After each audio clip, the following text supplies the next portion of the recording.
The Lifestyle Show, presented by Selina MacKenzie. Now diagnosed with cystic fibrosis, Ben Mudge was told he could be dead before his 20s and faced a short, sedentary life. While refusing to give in, he reinvented himself through fitness via a holistic training regime and transformed himself into someone who, instead of seeing his limits, could say, yes, I can. And now he can help you do the same. Welcome to the show, Ben. Thank you very much for having me. Very, very inspirational. First of all, just in case people don't understand, can you explain what cystic fibrosis is? Yes, of course. Cystic fibrosis is a genetic illness. So I got both copies from my mum and my dad. And essentially the easiest way to explain it is within everyone, we have mucus in our body. And I always like to refer to it as like the oil in a car. It keeps the car moving smoothly. People who don't have CF, that mucus is a lot like water in a jar. So if you imagine water in a jar, you move it around, it swirls very freely. People with cystic fibrosis, you would swap that water out for something more like PVA glue or wallpaper paste. So that makes every internal process within the body that little bit more difficult. And that mucus also makes a fantastic breeding ground for bacteria. And that's unfortunately how a lot of people with cystic fibrosis pass away, from constantly getting chest infections, that bacteria then sitting in the lungs, destroying the lung tissue slowly over time after each chest infection, which then leads to needing a lung transplant. So that it has a myriad of other effects as well in the body. Digestion as well is another one. And that's where I was mainly affected when I was growing up. But yeah, not a particularly enjoyable. No, I'm sure. How old were you when you were diagnosed? I was actually 2 days old. Oh, blimey. Yeah, and it was by complete chance, because at that point in 1990, they were not doing, it's now mandatory. They will test every baby for it with a simple check of their heel sweat. Whereas myself, my mum was noticing that I wasn't feeding correctly and I was actually vomiting up bile. And if it wasn't for a surgeon coming in and inspecting me and then taking me away for life-saving surgery, I wouldn't be here. Crikey, thank goodness for that person. It's sort of, you've never known anything. Boston. Sorry. It was Mr. Boston. I've never met him myself, but that's the name that my mum gave me. That was the man who happened to come along and we salute Mr. Boston. We certainly do. I mean, you've obviously got a very positive attitude. I thought you were going to say you sort of diagnosed as a teenager, so you already knew what normal life was like, and you were determined not to lose it. But I would imagine for your parents it was tough, and they wanted to wrap you up in cotton wool. So how did you sort of break out and decide, no, I'm going to be the way you are now? It's down to my parents. It really is. My parents did.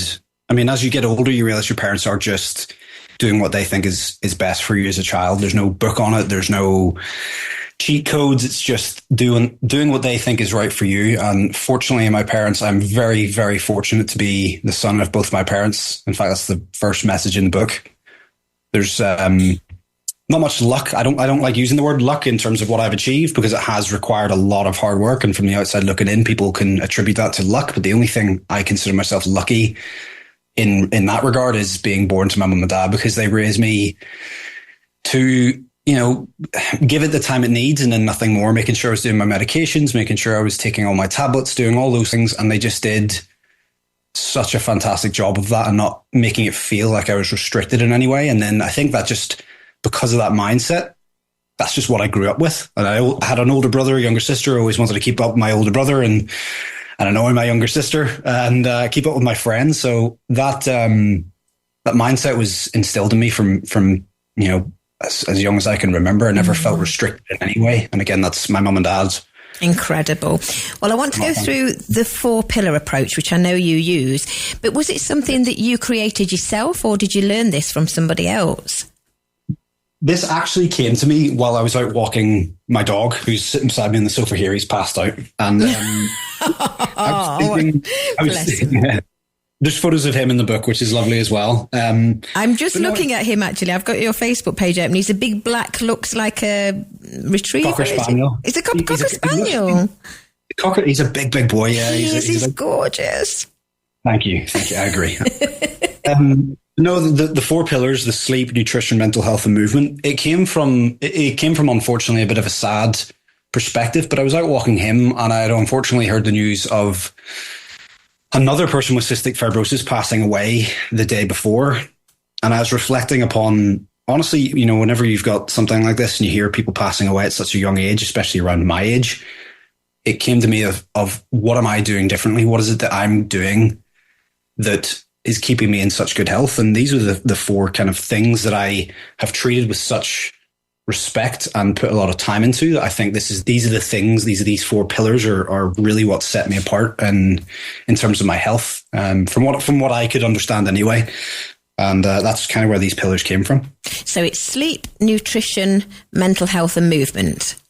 Correct. Yes. And as far as movement's concerned, I mean, as I say, I've got your Facebook page open. You look like a very fit and very muscly guy, and I know that fitness is all part of this. But is that difficult for you because of the problem with your lungs?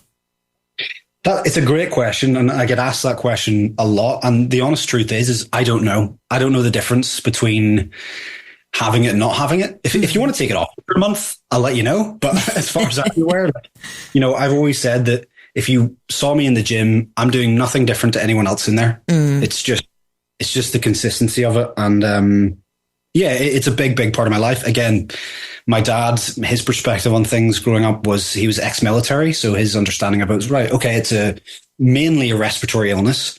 So he was, you know, making me sit up straight, making sure I was doing all my exercises. In fact, my dad and I would do push-ups and sit-ups and pull-ups every night when I was a child. Before I could go to bed, I couldn't sleep without doing that routine. And that wasn't something he did because he was trying to do it for me. It's because I watched my dad doing these things for himself.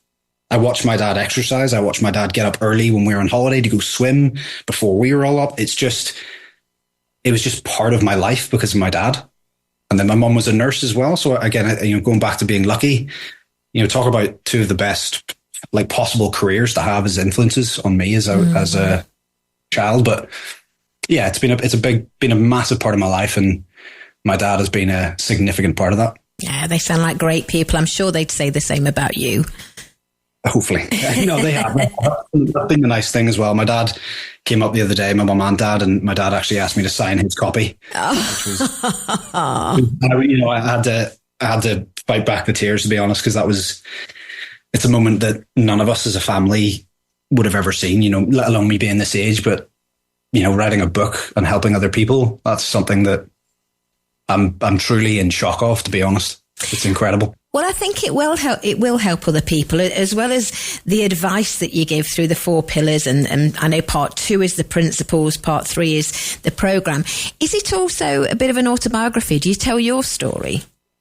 Yes, that's where most of the kind of points are punctuated with stories, either, you know, autobiographical stories about myself and my understanding of these topics, but then also with the work I've done with clients over the last, been coaching now for 14 years.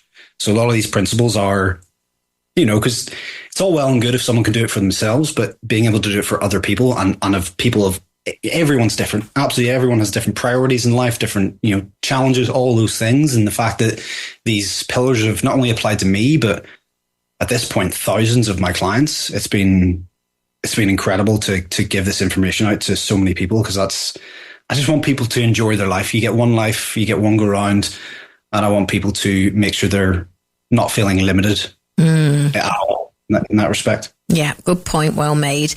Do you think we're getting better, Ben? I mean, 10, 15 years ago, we wouldn't talk about things like this. It'd be taboo. Do you think we're getting better? And obviously people like you writing this book is helping that. In regards to? In regards to something like cystic fibrosis. Yeah, I think a lot of people, you know, I know a lot of people. In fact, I work with a few people who don't tell people about their CF because, you know, I think naturally as humans, we hide our weaknesses. We hide our perceived weaknesses anyway. But once I realized that talking about mine, it was helping so many people. I mean, I couldn't even tell you how many messages that have brought me to tears from parents saying that before you know, I was worried about my child's health, and thank you for giving me a glimpse of what my child's life would be like. Because when you Google cystic fibrosis, it's terrifying. I'm not going to lie. It's So, me talking about this stuff hopefully is going to break down that stigma of us hiding our weaknesses. And that's why mental health is one of those big points of this book, because, that's what humans are. It's what we're here for, community, and that sense of feeling part of something. And a part of that is sharing our perceived weaknesses and realizing that maybe they're not. Maybe there's something that could help other people. Absolutely. Am I right? It's quite a rare disease. It is, yeah. It only affects about 100,000 people in the UK. Worldwide, actually. So it is fairly rare. Yeah. I didn't know anyone growing up with it. Obviously, now being on social media, I know a lot of people, and that has exposed me to the realities of what cystic fibrosis is for other people. And as I said earlier, there's definitely a sense of survivor's guilt that you get when you find out someone else has passed away. Yeah. It's terrible, really. You shouldn't, but I get why you do. Yeah. It's just why, especially when you see 4, 5, 6-year-olds, who are in a hospital bed covered in tubes and they're just not getting to experience what life is like. So it gives me a constant appreciation for life. And I think that hopefully comes through in the book of appreciate what you've got. So easy to forget what you've got and chase things that you don't have. But sometimes it's important to reflect on what you do have, what you can do. Yeah. And that's a big part of this book is just what can you do? I'm not expecting anything from anyone. I expect, you to know where you're at, and I'll meet you where you're at. And this book is going to help you take the next steps that are, most importantly, realistic. That's the nicest feedback I've had from this book so far, is this is a realistic book. It's not something that it's my grandma literally just texts me, with Mac on it. And she just said it's so relatable and so, easy to understand. And that's what I want. I wrote this book with people like my mum, my dad, my grandma in mind, that if they can take something from this, because it's just simplistic and realistic. Sounds great. And you really have got the right attitude. You're a real inspiration, Ben. I'm just going to read out the title for our listeners. It's called Fitness Without Limits, Training to Break Through Obstacles, Live Without Fear and Find a Better You. It's just out, came out just after Christmas. Is that right? 31st. Yeah. I was, the 31st. Great way to start the new year. Exactly. Yeah. It's like we planned it. Now, if people want to follow you on social media, do they just put your name in? Yeah. I mean, it's kind of strange, but you can Google Ben Mudge, which is a crazy idea, but you can do that and you should find my Instagram, YouTube, and anything else. I had a podcast for a long time. I've been on a couple of podcasts. So if you want to listen to me chat about other things, and you can find me there. But Instagram's probably the best place to find me, and Facebook. Fantastic. Ben, thank you so much for joining us. Keep up the good work. You take care now. Thank you so much for your time. Have a great day. You too. Bye-bye. Bye.